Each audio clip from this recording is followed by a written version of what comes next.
A lo mejor Dios nos ha llamado a construir esta casa para mostrar algo.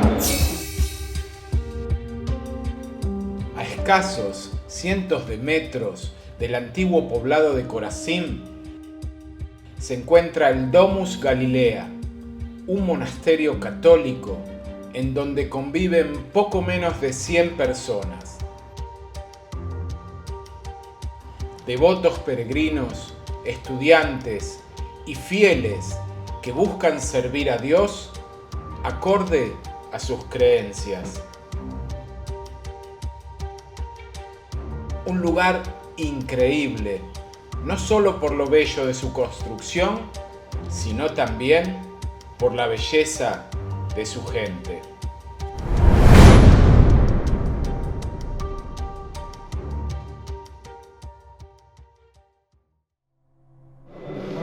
Bienvenidos a nuestro monasterio. Muchas gracias. Me llamo José, ya lo saben, de España, de Valencia, tengo 28 años y soy seminarista, que estudio para ser sacerdote en la Iglesia Católica. Se llama Domus Galilea, en latín, la Casa de Galilea. Sí. Es un monasterio muy especial, que fue inaugurado por el Papa Juan Pablo II. Tenemos la estatua de Juan Pablo II en el jardín, que la visteis. Él estuvo aquí en el año 2000 e inauguró este monasterio. Él cuando llegó aquí solamente dijo una frase, que es lo que está escrito allá arriba, en italiano, ¿no? Il Signore vi ha aspettato qui su questa montagna, que significa que el Señor os ha esperado aquí sobre esta montaña.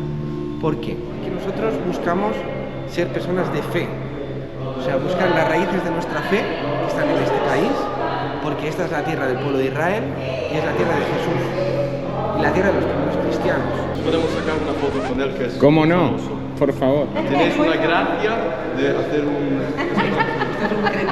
hemos llegado desde Polonia para saludarlo. Se llama en español un cretino polaco.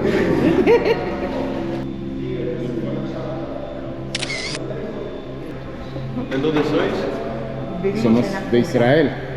Sois israelianos. Somos israelíes, pero nacimos en Argentina. Así te vale la regla. Claro, vivimos aquí desde hace 21 años. זה המקום הכי יפה בארץ. כל הכבוד לך. כל הכבוד לך על העברית שלך. גם המדריך הכי טוב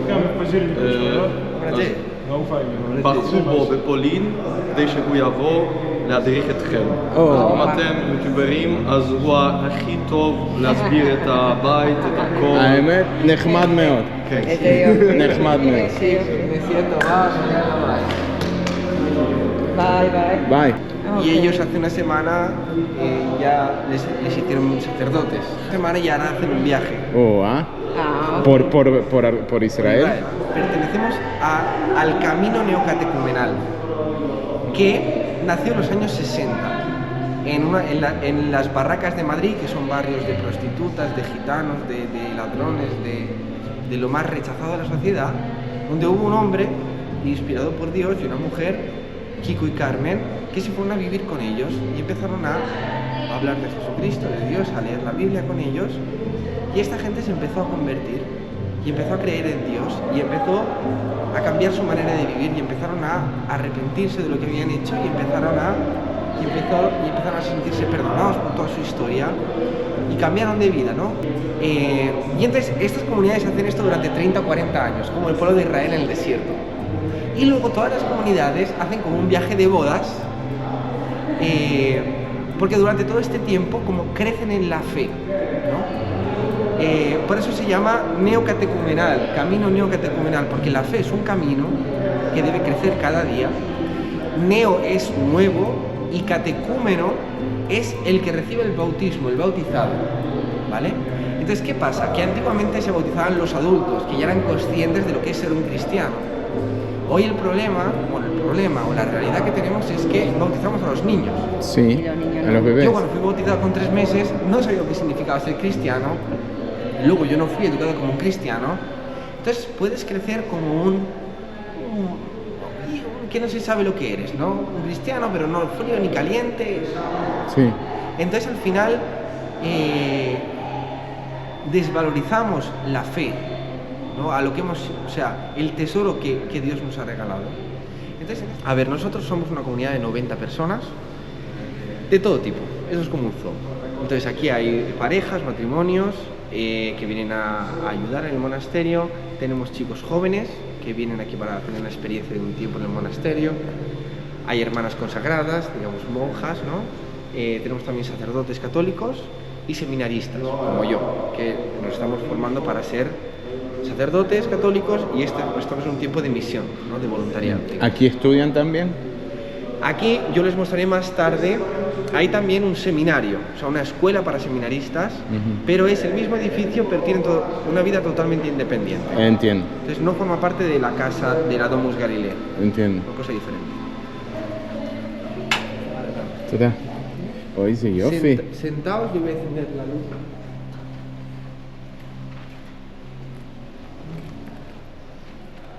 וואו, איזה יופי.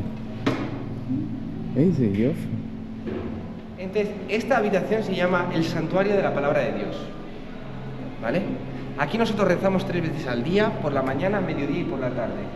Okay. Rezamos lo que en el mundo cristiano se llama la liturgia de las horas, ¿no? Okay. Que es que la oración marca el ritmo de la vida.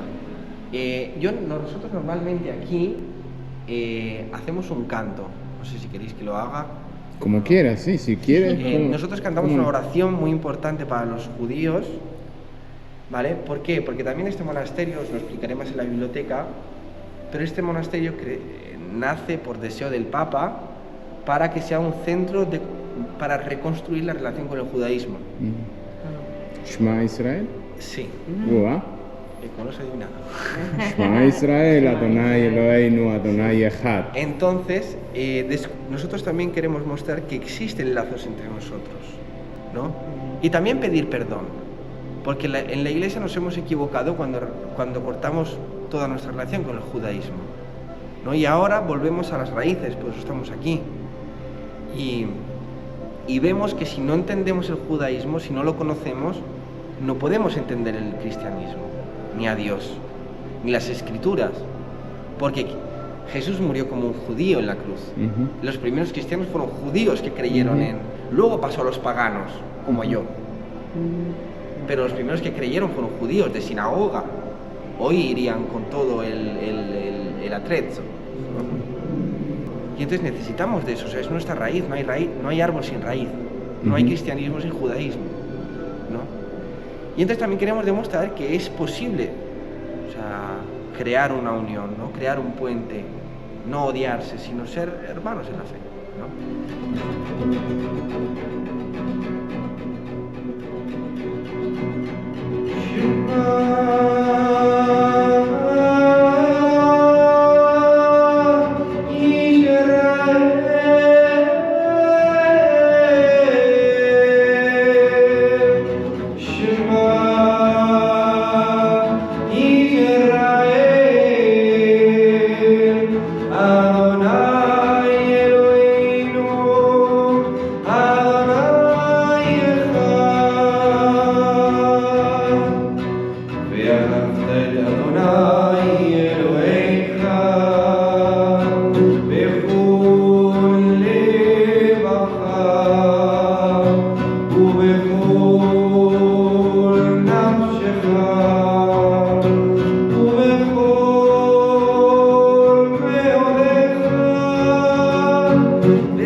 iglesia, ¿vale?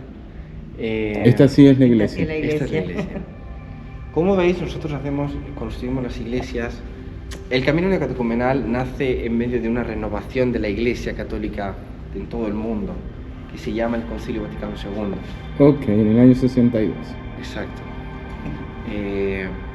Y entonces, nosotros veis que construimos las iglesias de una manera muy familiar, ¿no? Con las sillas transparentes, símbolo de la iglesia que queremos, ¿no? En el sentido, o de lo que debe ser un cristiano, es una persona transparente. ¿Por qué? ¿Por qué nosotros hacemos pequeñas comunidades, pequeños grupos en las parroquias? ¿Porque queremos excluirnos y ser sectarios? No. Sino porque hay un peligro en el ser cristiano sin más, como yo os decía, ser bautizado y luego ir solo el domingo a misa, y luego el resto de tu vida que no tenga nada que ver con el ser cristiano. Así que, entonces, ¿qué hay de cristianismo en esto? Él también es el arquitecto de este monasterio y también es el pintor que pintó este icono. ¿Vale? Es un icono de origen oriental, y los iconos de origen oriental son muy importantes, o sea, en el cristianismo, porque son muy profundos también. ¿Por qué? Porque el lector, o sea, el que lo ve, es parte del icono, y el icono se dirige hacia esa persona. Y entonces tenemos aquí el juicio final, ¿vale? Que es, mucha gente se sorprende, ¿no? Porque creen que los cristianos solamente leemos el Nuevo Testamento. Es un error profundísimo. Esto de hecho es una visión del Antiguo Testamento, del profeta Daniel, capítulo 7. Y entonces él tuvo una visión de los últimos días, ¿no? Del juicio final, del juicio de las naciones. Y él vio varias cosas, pero principalmente él vio al Hijo del Hombre en el centro, el Mesías, que viene a juzgar al mundo. Pero entonces al final vivimos la vida sin fe, ¿no? Sin creer que Dios nos manda a las personas, nos lleva nuestra vida adelante. Y al final estamos cerrados en nuestra vida aquí y nos perdemos una maravilla de vida, ¿no? Imaginaos la vida que yo habría tenido, ¿no? Pues también habría estado bien, ¿no? Habría tenido mi casa, tal vez, mi dinero, habría sido médico, habría ayudado a mucha gente, sí. Pero no habría descubierto que en vez de vivir al 30% se puede ir al 100%. Es como ir a 30 km por hora en una autovía de 120. Y se te pasa el Shabbat.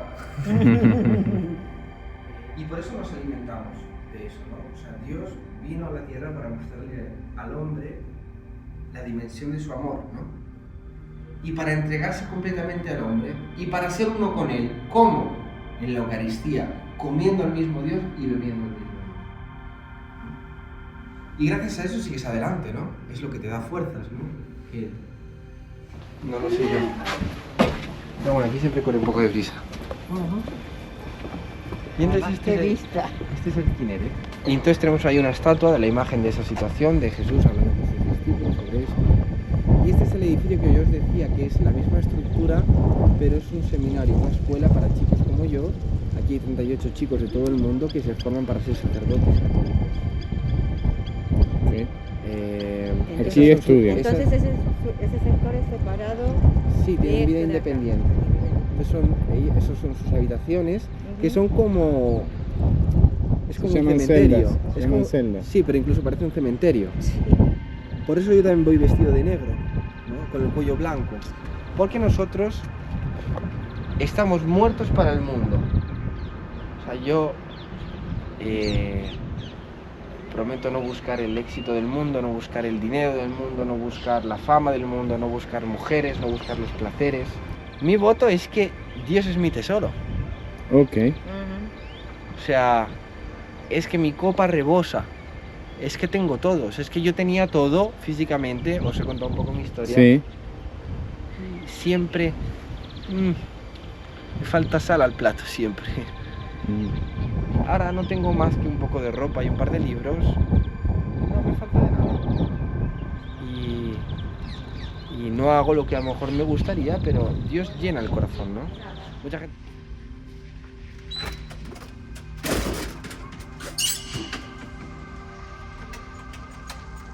וואו, איזה ספרייה יפה. Wow. de Sifriá Lorreguila. Oh. Y tenemos un libro de la Torá, Sí. verdadero. Entonces tenemos un libro de la Torá de 300 años de antigüedad, fue un regalo, viene del norte de África, de Marruecos, fue restaurado aquí en Israel por rabinos, bueno, los que trabajan la Torá. Y entonces tenemos este libro en el centro de esta cúpula de cristal que es símbolo del mundo y de las estrellas y constelaciones que son símbolo del universo. ¿Por qué? Porque volvemos al significado que tiene la palabra de Dios en el judaísmo, ¿no? Que la palabra de Dios es creadora, que es la palabra de Dios, la que, o sea, Dios en el Génesis, en Bereshit, dice y existe. Dijo Dios, haya luz, y la luz existió, se hizo. Y entonces hay un midrash muy relacionado con esto, que es un midrash que habla de Dios como del arquitecto más grande del mundo. Y no existe un arquitecto que no tenga un plano, un diseño. Entonces dice que Dios, antes de crear el mundo, creó ya la Torá. Sí.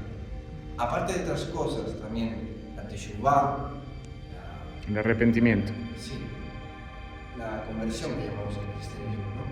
El volver a Dios. O sea, antes de que el hombre pudiera pecar, pudiera alejarse de Dios, porque eso es lo hermoso del hebreo, que en el mundo occidental no lo entendemos. Por eso es bello estudiar la lengua hebrea, porque cuando entonces estudias Joté, Joté, eso es desviarse del objetivo. Pues es precioso porque te da a entender qué significa el pecado. ¿No? Luego ya llegó la filosofía griega y hizo las ideas abstractas, ¿no? Misericordia, por ejemplo. Pero en hebreo es Rahamim. Sí. O sea, es volver a ser engendrado, o sea, no es simplemente ser perdonado, sino que es nacer de cero. O sea, allí arriba hay fragmentos de los 10 mandamientos y lo que dijo Jesús en el sermón de la montaña en relación al mandamiento. Y está en hebreo, que es la lengua de la oración de los judíos, y en griego, en latín, que es la lengua oficial de la Iglesia en el mundo, en griego, que es la lengua del Nuevo Testamento, y en árabe, que es la lengua de la Iglesia cristiana. Porque también Jesús, no solamente en su vida, sino que después de su resurrección, en lo alto de la montaña, al norte del lago, después de su resurrección se apareció a sus discípulos y los mandó a todo el mundo a anunciar la buena nueva. Que hay uno que ha muerto, ha vuelto de los muertos, está vivo y está sentado a la derecha del Padre para interceder por nosotros, ¿no? Para entregarnos la vida eterna. Yo quiero agradecerte por tu dedicación, porque lo que tú estás diciendo no lo estás diciendo con la boca, sí, lo estás diciendo con la boca, pero sale de aquí, y entonces eso es valorable y es hay que darle mucho valor a eso.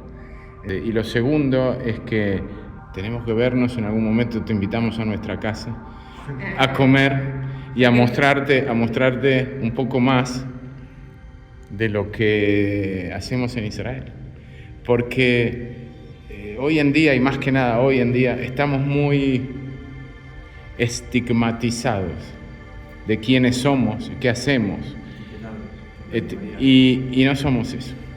Entonces yo quiero invitarte que vengas y vamos a comer algo en una mesa de una familia común y corriente como somos nosotros, y después vamos a dar una vuelta por el barrio para que veas a los chicos jugando, cómo juegan, y los chicos que yo los escuchaba en castellano y tú también, y ahora hace el lío en hebreo. Y bueno, estás invitado. Muchas gracias ante todo por esto, ¿no?